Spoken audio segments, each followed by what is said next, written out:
امریکی انتظامیہ نے افغانستان میں طالبان کے خلاف نئی پابندیوں کا اعلان کیا ہے۔ افغان خواتین اور لڑکیوں پر ظلم کرنے والوں کے خلاف امریکی حکام کی جانب سے سخت اقدامات کیے گئے ہیں۔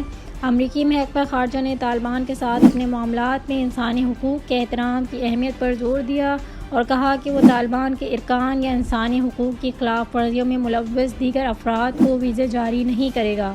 امریکی محکمہ خارجہ نے افغان خواتین کی تعلیم، ملازمت اور نقل و حرکت پر پابندی ختم کرنے اور افغان بچوں کو تعلیم کا حق دینے کا مطالبہ کیا ہے۔ امریکی محکمہ خارجہ نے اعلان کیا کہ پابندیوں کے ذمہ داروں کے اہل خانہ کے ویزے معطل کر دیے جائیں گے۔